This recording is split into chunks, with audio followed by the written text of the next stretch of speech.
Sidi Mohamed Tunis, le président du Parlement de la Communauté économique des États indépendants de l'Afrique de l'Ouest, PH, le président du Parlement de la Communauté économique des États de l'Afrique de l'Ouest, Communauté économique des États indépendants de l'Afrique de l'Ouest, Sidi Mohamed Tunis, plaide pour l'élection des députés du Parlement sous-régional au suffrage universel direct et a assuré que l'élection directe demeure le programme politique phare de son mandat.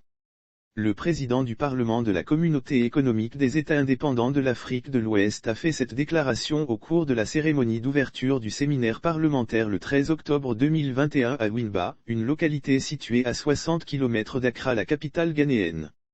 La rencontre vise à évaluer les systèmes électoraux dans les États membres de la Communauté économique des États indépendants de l'Afrique de l'Ouest afin d'identifier les défis et de proposer des solutions aux différentes insuffisances observées dans l'organisation des élections.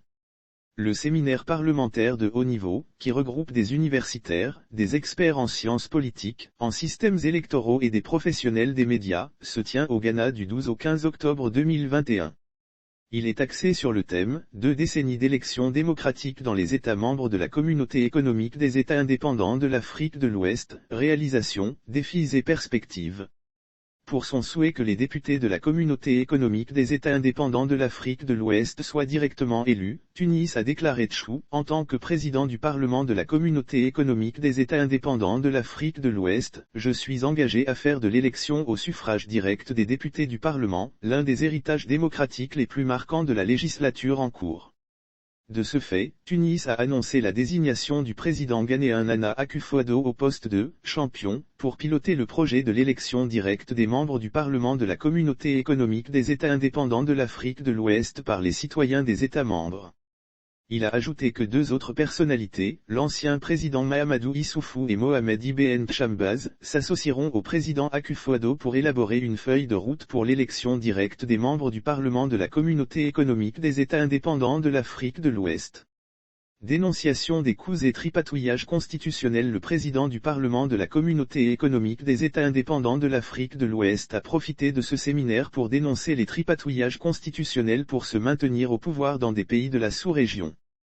Tout en condamnant les coups d'État en Afrique, notamment ceux du Mali et de la Guinée, le président Tunis a attiré l'attention des participants sur le phénomène qui consiste à modifier la constitution d'un État à l'approche d'une élection ou avant l'expiration du mandat du président sortant.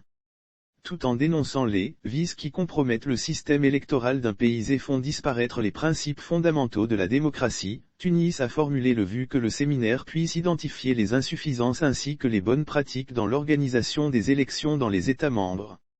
Deuxième session et répartition des 115 sièges du Parlement. Selon le service de presse La Communauté économique des États indépendants de l'Afrique de l'Ouest, le présent séminaire de haut niveau sera suivi de la deuxième session extraordinaire 2021 du Parlement de la Communauté économique des États indépendants de l'Afrique de l'Ouest, du 18 au 22 octobre 2021 toujours à Wimba. Cette session s'intéressera notamment à l'examen et l'adoption du projet de budget du Parlement communautaire pour l'exercice 2022. Le Parlement de la Communauté économique des États indépendants de l'Afrique de l'Ouest est composé de 115 sièges pour les 15 pays. Pour l'attribution des sièges, il est garanti à chaque État membre un minimum de 5 sièges.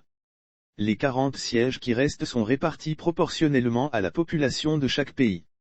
Sur la base de cette répartition, le Nigeria dispose de 35 sièges, le Ghana 8, la Côte d'Ivoire 7, le Burkina Faso, la Guinée, le Mali, le Niger et le Sénégal ont 6 sièges chacun.